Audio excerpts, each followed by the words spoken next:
நவராத்திரி விழாவின் 9ஆம் நாள் வணங்க வேண்டிய தெய்வமோ நிறம் ஸ்லோகம் குறித்து தெரிந்து கொள்வோமா? நவராத்திரியோட 9வது நாளான இன்று வழிபட வேண்டிய தெய்வமாவது சித்திதாத்ரி தேவி. இவங்க துர்க்கையின் ஒரு சக்தி வடிவமா பார்க்கப்படுறாங்க. மேலும் பார்வதி தேவியோட 9வது மற்றும் இறுதி வடிவம் தான் இந்த சித்திதாத்ரி தேவி. சித்தி அப்படின்றது சக்தி அல்லது படைப்பு. தாத்ரி அப்படின்னா கொடுப்பவர் அல்லது தருபவர்னு பொருள்படுது. சித்திதாத்ரி என்பது மக்களுக்கு எல்லா சித்திகளையும் தருபவர்னு பொருள்படும். இவங்க நவராத்திரியோட இறுதி நாளான நவமி அன்னைக்கு வணங்கப்படுறாங்க.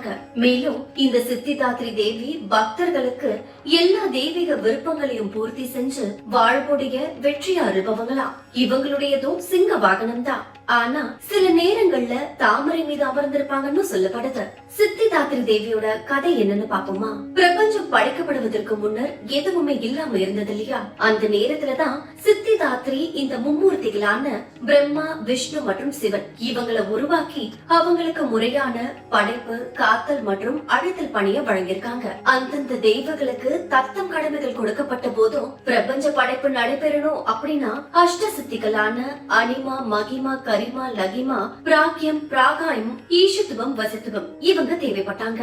இந்த சித்திகளை தெய்வங்களுக்கு அருளியதே சித்திதாத்ரி தேவி தான். புராண கதையின்படி சித்திதாத்ரி தேவி தான் சிவபெருமானுக்கே அஷ்ட சித்திகளை கொடுத்தாங்களாம். 3 பிரபுக்களும் மகாதேவியோட அறிவுறுத்தல்களை பின்பற்றி தங்களுடைய சக்திகளை அடைய ஆழ்ந்த தவம் செய்ய கடலை நோக்கி போனாங்களாம். இவங்களுடைய அர்ப்பணிப்பால திருப்தி அடைஞ்ச சித்திதாத்ரி அவங்க எல்லாருக்குமே வெவ்வேறு சித்திகளை வழங்கியிருக்காங்க.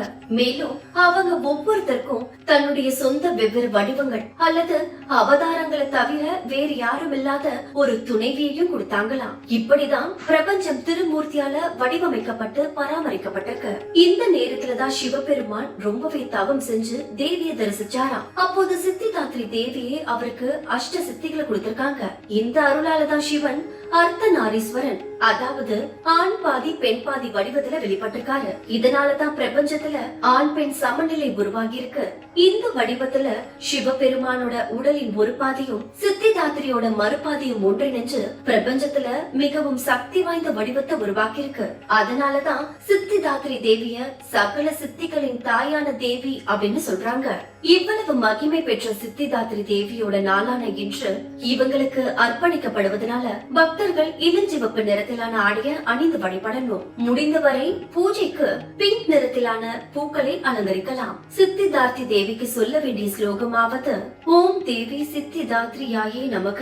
இந்த மந்திரத்தை ஜெபிக்கணும். நைவேத்தியமாக நிலக்கடலை சுண்டல், சாம்பார் சாதம், பால் கொழுக்கட்டை ஆகியவற்றை படைக்கலாம்.